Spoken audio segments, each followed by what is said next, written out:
भारत के एक ऐसे सियासतदान जो पिछले 7 सालों से नरेंद्र मोदी की सियासत का एक बहुत ही अहम चेहरा थे, जो कि नरेंद्र मोदी की सियासत को इंटरनेशनल फोरम पर हर जगह पर मुतारिफ करवा रहे थे। जी हाँ, मैं बिल्कुल बात कर रही हूँ जयशंकर की।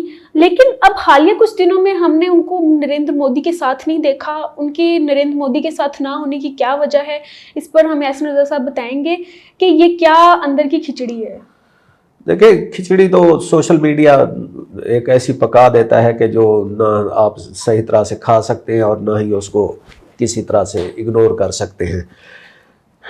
जो जयशंकर है, एक्सटर्नल अफेयर्स मिनिस्टर है, वजीर खारजा इंडिया के, वो मोदी जी की एक काबीना का ना एक बहुत, अगर हम कहें, प्रोग्रेसिव और बहुत ही काबिल इंटेलिजेंट चेहरा है। और वो सिर्फ सियासतदान नहीं है, जयशंकर एक कैरियर डिप्लोमेट है। और मुझे तो उनकी बात सुन के ना किरण बहुत मज़ा आता है। आप भी कभी सुने, वो क्या लॉजिक और क्या डिप्लोमेसी, बहुत ही फाइनेस्ट किस्म के डिप्लोमेट हैं। और उनकी डिप्लोमेसी की ही ये चीज़ है कि उन्होंने इंडिया को वाशिंगटन का मोस्ट इम्पॉर्टेंट एलाय बना दिया। और उनकी डिप्लोमेसी है कि जी इंडिया जो है वो वाशिंगटन के साथ भी चल रहा है, यूरोपीय यूनियन के साथ भी चल रहा है, लेकिन साथ साथ ईरान से तेल भी आ रहा है, रशिया से भी तेल आ रहा है, और पाकिस्तान को भी टाइम टू टाइम किनारे उन्होंने लगाया होता था।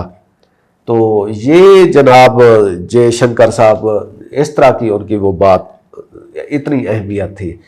अब आप कह रही हैं कि आजकल ज़रा उनके साथ कुछ उनको कोई मसाइल चल रहे हैं, तो वो मसाइल यही अभी हमने देखा कि जब ये शंघाई कॉन्फ्रेंस में गए हैं मोदी साहब, और उसमें जयशंकर साथ नहीं थे, तो वो चाइना से अब वो जापान गए हुए मोदी जी, तो उस दौरे में साथ नहीं थे। और क्यों नहीं थे साथ, तो उस पे उनकी मिनिस्ट्री ने कोई जवाब जारी नहीं किया कोई इस तरह का।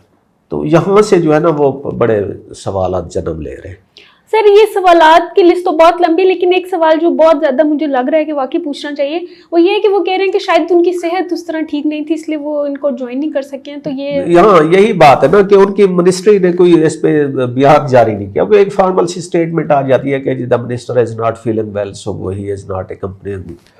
इतना इम्पोर्टेंट दौरा था SCO, उसके बाद जापान जाना है, तो वो उसमें साथ नहीं गए। तो यही से सवालात जन्म ले रहे हैं। लेकिन वो उनके सोशल मीडिया पे उन्होंने कुछ इस तरह फोटो दिखा दी है कि ज़रा वो जी बीमार हैं और ये लेटे हुए हैं, या उनकी वो एक्टिवनेस वो इतनी नज़र नहीं आ रही। सर, ये एक मौक़िफ़ ये भी हो सकता है क्योंकि माजी में हमने देखा कि जयशंकर का बहुत एक स्ट्रॉन्ग और मौक़िफ़ रहा है चीन को लेकर, वो तनकीद भी कर रहे होते थे। तो शायद ये इसलिए इनको शंघाई में नहीं लेके गए कि ये कहीं गेम ही ना उल्टी कर दें। एग्जैक्टली यही कहा जा रहा है कि वो, चूँकि उन्होंने माजी में चाइना के खिलाफ बहुत सख्त पॉलिसी रखी हुई थी। वो चाहते थे कि हम चाइना को बिल्कुल ही आइसोलेट करते। अब चाइना तो एक चाइना सुपर पावर है, लेकिन उस पॉलिसी को परसू करते हुए वो वाशिंगटन के मोस्ट फेवरेट अलाई ज़रूर बन गए। तो वो चाइना में अगर उनकी प्रेजेंस को थोड़ा सा, जैसे वो कहते हैं कि it would have raised eyebrows वाली सिचुएशन होती।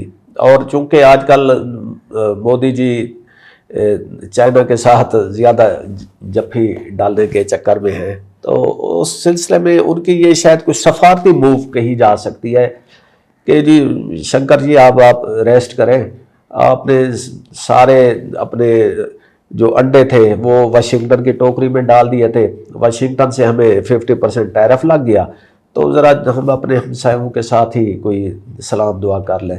तो इस चक्कर में उन्होंने अगर उनको घर बिठाया है ना, तो ये भी इस डिप्लोमेटिक मूव की दाद दी जानी चाहिए।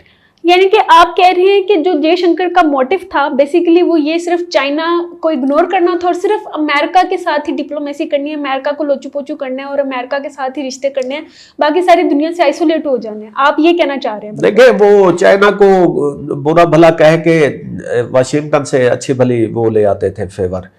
तो क्योंकि जो वाशिंगटन और बीजिंग का भी आपस में रिफ्ट चल रहा है ना, तो उसमें फिर आपको एक साइड लेनी होती है।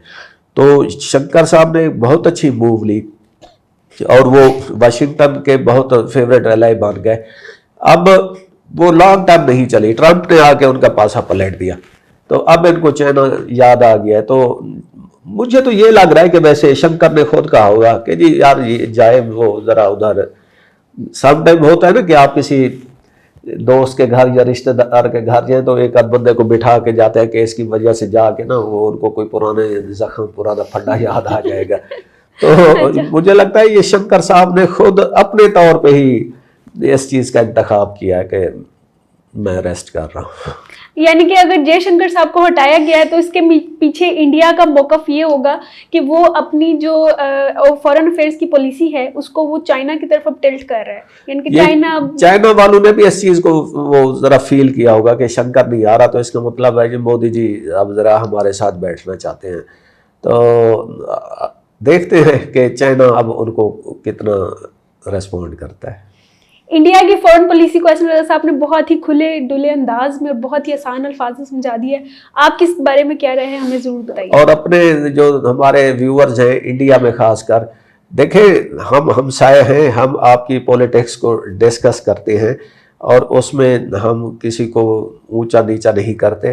तो आप भी अपने कमेंट्स में, हमने देखा है कि कुछ लोग हमें ज़रा बहुत ही सख्त अल्फाज में याद कर रहे होते हैं, लेकिन बहुत सारे जो कमेंट्स हैं वेल एजुकेटेड और बहुत ही फाइनेस्ट उसमें होते हैं, डेटा होता है उसमें, रेफरेंसेस होता है और उसको हम पढ़ के बहुत सीखते हैं.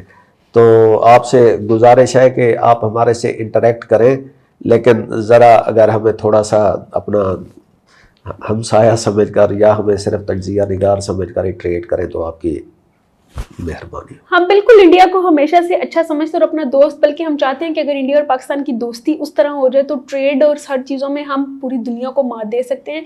हम इंडिया को बस एक थर्ड पार्टी के तौर पर ले रहे होते हैं, हमारा उसमें कोई मौकफ नहीं होता, ना हमारी उसमें जाती रही होती, बल्कि हम एक आउटसाइडर के तौर पर आपको जज कर रहे होते हैं कि हो सकता है ये हो सकता है ये हो. इसमें हमारी कोई जाती राय नहीं होती है. वक्त का बहुत शुक्रिया.